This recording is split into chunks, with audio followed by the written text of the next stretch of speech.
মধ্যরাতে গড়িয়াহাটে ফুটপাথের ওপর এক ব্যবসায়ী যুবককে কোপানোর অভিযোগ। কাঠগড়ায় ৬৮ নম্বর ওয়ার্ডের কাউন্সিলর সুদর্শনা মুখোপাধ্যায়ের ঘনিষ্ঠরা ৭ তারিখ রাত ২টো নাগাদ কাকুলিয়াতে বচসা বাঁধে ব্যবসায়ী রকি রাজবংশীর সঙ্গে ভোলা, যিশু ও পিঙ্কু নামে ৩ যুবকের। সেখান থেকে রকিকে ডেকে পাঠানো হয় গড়িয়াহাট মোড়ে। সেখানে চপার দিয়ে কোপানো হয় রকিকে, এমনটাই অভিযোগ। গুরুতর জখম অবস্থায় তাকে হাসপাতালে ভর্তি করা হয়। কাউন্সিলরের মদতে এই হামলা বলে অভিযোগ। পাশাপাশি থানার বিরুদ্ধেও নিষ্ক্রিয়তার অভিযোগ উঠেছে।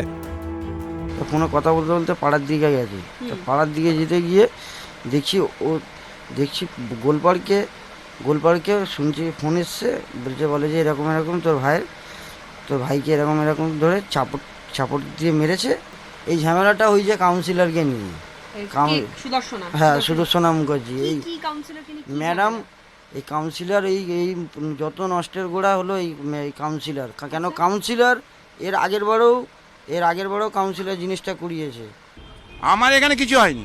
তারপরে স্যার তর্কতর্কি হচ্ছিল, তারপরে স্যার দুজন ছিল যে গাড়ি ছিল, ওই তোমার পাড়ার ছেলে তো বলে আরেকজনকে বলছে ভাই পাড়ারই ছেলে। কত রাত হবে তখন? তাও ওই 12টা, ওই 11:30 বা 11:40 এরকম। এই প্রথম নয়, জগদ্ধাত্রী পুজোর বিসর্জনের সময় কাউন্সিলর ঘনিষ্ঠরা হামলা চালিয়েছিল রকির ওপরে বলেও অভিযোগ ওঠে। ঘটনার প্রতিবাদে কাউন্সিলরকে ওয়ার্ড ছাড়ার দাবি জানিয়েছেন স্থানীয়রা। হ্যাঁ, হাতে পড়েছে আপনার 24খানা সেলাই, আর পেটে পড়েছে 18টা সেলাই। এটা কি উচিত? কে থাকবে পাড়ার মধ্যে? এটা দুবার হয়ে গেল, একবার না অনেকবারই হলো। আপনারা কাউন্সিলরকে এর আগে বিষয়টা জানিয়েছিলেন? জানানো হয়েছিল, কিছুই হবে না, এটা কিছু হয় না, এটা চেপেই যায়। পুরো কাউন্সিলর কেন করাচ্ছে? কেন ও ঝগড়াবাদি দিচ্ছে, পাড়া ঝগড়াবাদি। এই ভোট পুরো ভোটটা কম পেয়েছে এই পাড়ার মধ্যে, ওই জন্য ও আরো ঝগড়াবাদি। পুলিশ কাজ করছে, বাকি যা হচ্ছে তা রাজনীতি বলে দাবি ৬৮ নম্বর ওয়ার্ডের কাউন্সিলরের। আমরা চাই দোষীদের শাস্তি হোক, এবং পুলিশ তো সঙ্গে সঙ্গে এফআইআর করেছে এবং স্ট্রিক্টেস্ট পসিবল ধারা দিয়েছে, সেকশনস তো দিয়েছে। তো প্রশাসনের কাজ করছে। বাকি যেটা আপনারা দেখছেন এটা রাজনীতি হচ্ছে। তারা মিছিলে আসে আমাদের সঙ্গে, তার মানে আমরা তাদেরকে দোষ করলে প্রোটেকশন দেবো, এটা নয়।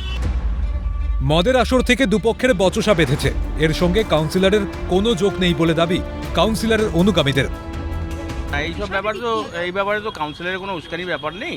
হ্যাঁ, ওরা পার্টির ছেলে, যে মার খেয়েছে সেও পার্টির ছেলে, সেও আমাদেরই ছেলে। যেটা ঘটেছে সেটা অত্যন্ত নিন্দনীয়। না, সেরকম শত্রুতাও নয়। ওরা প্রায়ই একসাথে খায়, একসাথে কথা বলে। এটা পুরো শত্রুতারও কোনো ব্যাপার দেখছি না।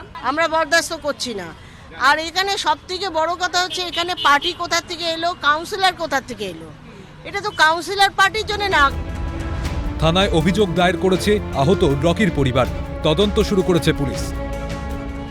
শহর কলকাতার বুকে গড়িয়াহাটে একেবারে রাস্তার ওপর যুবককে ফুটপাথের ওপরে ফেলে চপার দিয়ে কোপানোর অভিযোগ। ঠিক যেখানে আমরা দাঁড়িয়ে রয়েছি, ৭ তারিখ মধ্যরাতে 2টো থেকে 2:30 নাগাদ ঘটনা।